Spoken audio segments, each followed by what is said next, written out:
This is Abe Freetanzer from Awards Watch, and I'm thrilled to be speaking with Aneil Karia, the director of The Long Goodbye, which is on the Oscar shortlist for Best Live Action Short.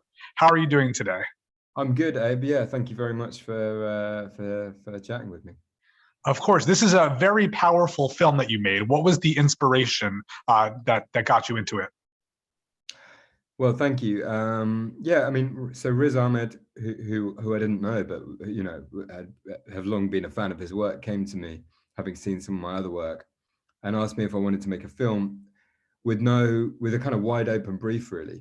Something that existed separately to the kind of industry jobs we were both, involved in at the time, and something that could come from the heart and soul. And have kind of an organic development process, I suppose.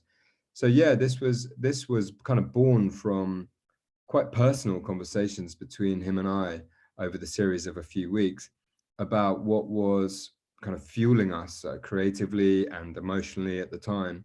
And we were. I mean, it's a kind of febrile age we're in a kind of quite broad scale, but actually on a micro scale, that moment we were talking, both globally and nationally in the UK, was kind of a particularly kind of complex moment politically and socially, and it came at a moment where there was a kind of particularly poisonous kind of conversation going on about immigration and race relations in the UK and things. And we're both children of Asian immigrants to the UK, and I guess we were feeling that particularly quite a pronounced way, and that was what was kind of informing our kind of worldview at that moment, and also informing our fears and anxieties, really. And so yeah, it was kind of quite a personal journey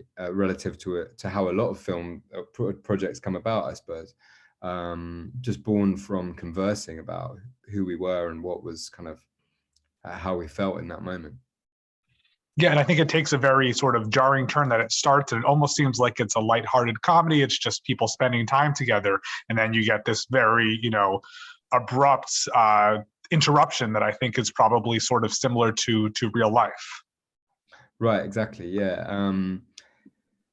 One thing I was quite clear on was I was really wary and hesitant of making something kind of worthy or earnest or kind of like a kind of angry educational piece or something that kind of bleeped you out and only bleeped you out. And we were also, to be honest, excited by, and it's nice how you described the front kind of act, I suppose. We were also excited by and motivated to paint a portrait of a British Asian family that felt honest and authentic, and got the kind of detail right, because we'd grown up being all too familiar with quite kind of lazy shorthand when it came to painting a picture of a British Asian family that kind of unfortunately had tended to use kind of like a kind of lazy tropes and things like that. So we were well, firstly, it felt really important to really bed the viewer into a very real kind of almost social realism world in that front half, to then take you on a much more heightened and kind of almost genre feeling journey in the second act. But secondly, we just wanted to be like, okay, can we create the ultimate truthful, authentic portrayal of what it feels like to be in a British Asian family, which we unfortunately didn't feel like we saw very much. And funnily enough, speaking to British Asians about their reaction to the film, even though it goes to this quite heightened and challenging narrative place and emotional place, that front half where not much is happening, but they're seeing themselves reflected on the screen more honestly than perhaps they had before, it felt like it was quite moving for them as well, which was really nice. Yeah. That's great. And the poem is very poignant. Is that something you always knew that you wanted to have as part of this film? Yeah, so those were Riz's words that he'd already written, and when I read those,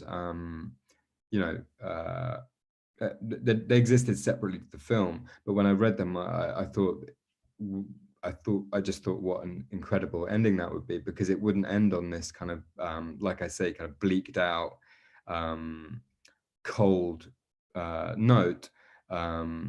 There would be would shift into yet another kind of tonal space that felt poetic, as you say, slightly magical, but also had this power and defiance to it. So we weren't ending on this kind of isn't everything so hopeless place.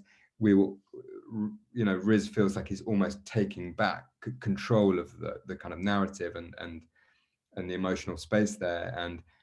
And to me, what's beautiful about that kind of monologue or soliloquy or poem or whatever you call it, is that, you know, a lot of people feel a quite kind of messy cocktail of anger and disaffectedness or whatever that can sometimes be hard to cleanly articulate. And it feels like kind of Riz has taken all that rage and apathy and hopelessness and distilled it into something beautifully articulate and clear and controlled. And that's what I love about it. It felt like it was kind of articulating all the mess inside my brain in a much clearer way than I could. And the way he speaks to the lens there, to the viewer, it felt like there was something defiant and somewhat poetic about it, which felt like a much more interesting note to end you know, the kind of journey on, than a kind of, oh God, well, that was horrific. No, absolutely. It's great to dive a little bit more deeply into this film. Thank you so much for making it and for taking the time to speak with me about it today. And best of luck in the Oscar race. Thank you so much for having me. I appreciate it.